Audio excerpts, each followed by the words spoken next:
দুরূদ শরীফ পড়ুন। আল্লাহুম্মা সাল্লি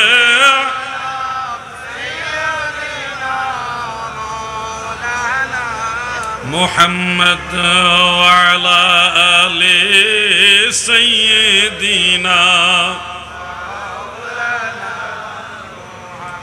প্রিয় ভাইয়েরা আমার, এই আলোচনাগুলি যদিও আমাদের আজকের আলোচনার মূল টপিকসের অন্তর্ভুক্ত না, কিন্তু জনগণের মুসল্লি যারা আছে তাদের চাহিদার কারণে আমি আপনাদের শেয়ার করলাম। এবার আমি আমার আলোচনা যেটা কমিটির বিভিন্ন ভাইদের রিকোয়েস্টের মধ্যে রয়েছে, সেই রিকোয়েস্টের অন্তর্ভুক্ত একটা আলোচনা আপনাদের সামনে থ্রো করতে চাই। সেটা হলো নবীজির দুরূদ শরীফ। এই যে সবাই মিলে সমস্বরে একসাথে সম্মিলিত যে দুরূদ শরীফ আমরা পড়লাম, আসেন আরেকবার পড়ি। আল্লাহুম্মা সাল্লি আলা মাওলানা মুহাম্মদ ওয়া আলা আলি।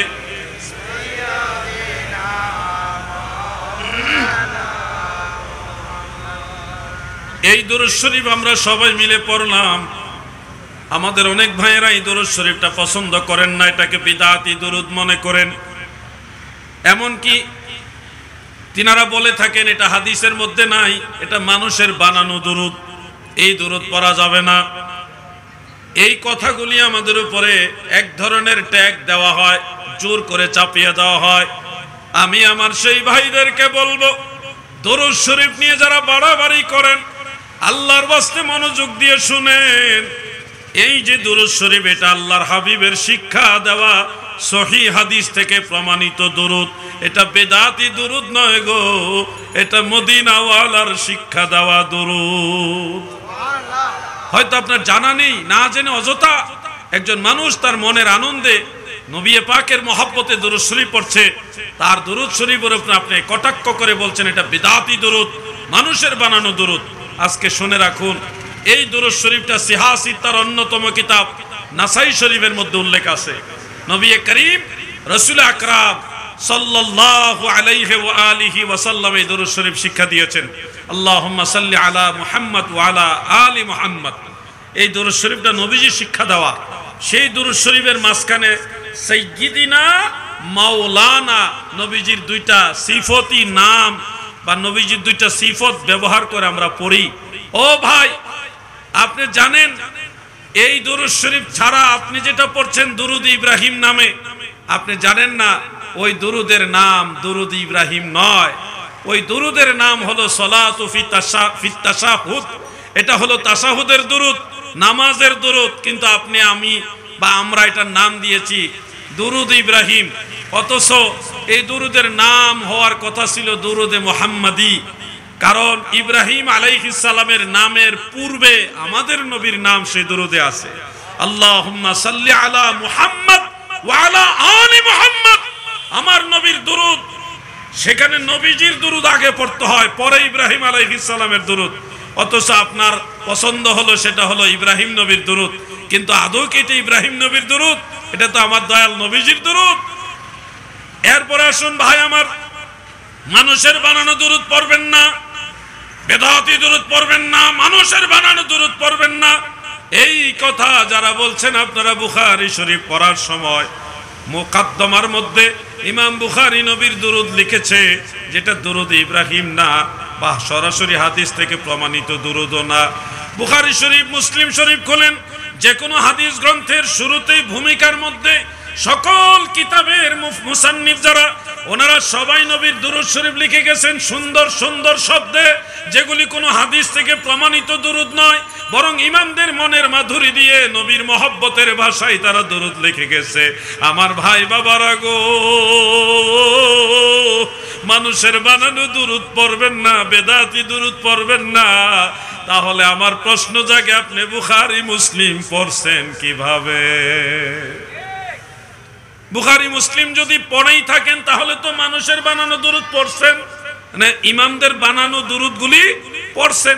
আর যদি কোন না আমি ওগুলি পড়ছি না, তাহলে ইমাম বুখারী, ইমাম মুসলিম ওনারা আপনার ফতোয়ায় বেদাতি। কারণ ওনারা দুরূদ ইব্রাহিম ছাড়া নিজেরা সুন্দর সুন্দর শব্দে দুরূদ শরীফ লিখে গেছেন। ভাইরা, ফতোয়া দেন কিন্তু এমন ফতোয়া দিয়েন না যে নিজে হক থাকতে গিয়ে বাপ দাদা 14 গোষ্ঠীর না হক বানায় দেন। দেওবন্দ থেকে শুরু করে হাটহাজারী মাদ্রাসায় আপনি যান, আপনি আরবের উম্মুল কুরাতে, মদিনা ভার্সিটিতে যান, মিশরে আল আজহারে যান, বসরা ইউনিভার্সিটিতে যান, বাগদাদ ইউনিভার্সিটিতে যান, সারা ওয়ার্ল্ডে যত ইসলামিক ইউনিভার্সিটি রয়েছে সবগুলি প্রতিষ্ঠানের সকল স্কলাররা কত সুন্দর সুন্দর শব্দে দুরূদ লিখেছে, পড়ছে। সেগুলির দিকে যদি আপনি তাকান তাহলে দেখবেন আসলে আপনি হক না, সব ইমামরা হক, আপনি মাঝখানে ফিতনাবাজ। এজন্য আমাদের বুঝে শুনে চলতে হবে। যে যেই দুরূদ শরীফ পারেন সেটাই পড়বেন, বাড়াবাড়ি করবেন না। সারসিনা শরীফে এক দুরূদ, আবার দেখেন চরমোনাইতে আরেক দুরূদ পড়ে, আবার দেখেন মাইজবান্ডা শরীফে আরেক দুরূদ পড়ে, আবার শ্রীকুট শরীফে আরেক দুরূদ শরীফ পড়ে। এরকম অসংখ্য পীর আউলিয়াদের দরবারে অনেক রকম দুরূদ পড়া হয়। এখন যদি বলেন এই দুরূদ ঠিক আর বাকি সব বেঠিক, তাহলে আপনার ফতোয়ায় দেখবেন আপনার বাপ দাদাই বেঠিক। আপনার বাপ দাদা যদি মুসলমান না হয় তাহলে আপনার ইমানের প্রশ্ন আসবে কিনা? নিজে ইমানদার হইতে যায় বাপ দাদারে কাফের মুশরিক বেঈমান বানাই দিতেছে, বেদাতি বানাইতেছে। আল্লাহ তাদেরকে বোঝার মতো জ্ঞান দান করুক, বলেন আমিন। সবাই বলেন আমিন। একটা দুরূদ শরীফ আপনাদের শিক্ষা দিতে চাই, যে দুরূদ শরীফটা নিয়মিত আমল করলে নিশ্চিত আল্লাহর রাসূলের শাফাআত পাবেন। আপনারা কি সেই দুরূদ শরীফটা শিখতে চান? যুবক ভাইরা বলেন শিখতে চান? সেই দুরূদ শরীফটা আমার সাথে বলুন, আল্লাহুম্মা আনজিলহু মাকআদাল মুকাররাবা ইনদাকা ইয়াউমাল কিয়ামাহ। একটু বড় মনে হচ্ছে না? আসলে এত বড় না, ছোট দুরূদ, একটা একটা শব্দে ভেঙে ভেঙে বলছি তো এইজন্য বড় মনে হচ্ছে। আরেকবার বলি, আল্লাহুম্মা আনজিলহু মাকআদাল মুকাররাবা, মাকআদাল মুকাররাবা, মাকআদাল মুকাররাবা ইনদাকা ইয়াউমাল কিয়ামাহ। একটু ট্রাই করেন, আমি এক লাইনে বলি, আপনারা শুনুন। আল্লাহুম্মা আনজিলহু মাকআদাল মুকাররাবা ইনদাকা ইয়াউমাল কিয়ামাহ। ছোট্ট একটা দুরূদ, যখন শিখে ফেলবেন দেখবেন এক লাইনও না, ছোট একটা দুরূদ। আল্লাহুম্মা আনজিলহু মাকআদাল মুকাররাবা ইনদাকা ইয়াউমাল কিয়ামাহ।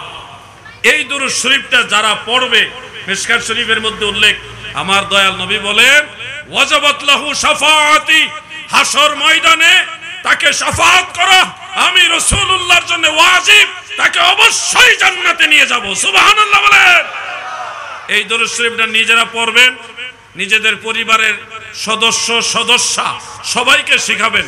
দুরূদ শরীফ পড়েন, অন্য কোন দুরূদ শরীফ জানা থাকলে সেটাও পড়বেন।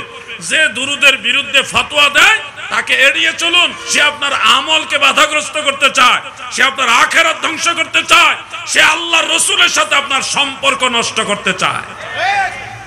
এজন্য আপনারা সতর্ক থাকবেন। সুন্নি মুসলমান বেশি বেশি দুরূদ শরীফ পছন্দ করে কিনা? মাহফিলে বলেন, মজলিসে বলেন, সুযোগ পাইলে দুরূদ শরীফ পড়ে।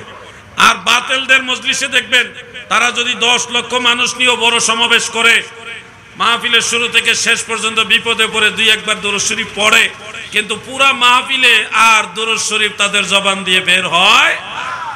তাহলে দুরূদ শরীফ যারা পড়তে চায় না তাদের সাথে নবীর সম্পর্ক ভালো না যারা বেশি বেশি দুরূদ পড়ে তাদের সাথে নবীর সম্পর্ক ভালো?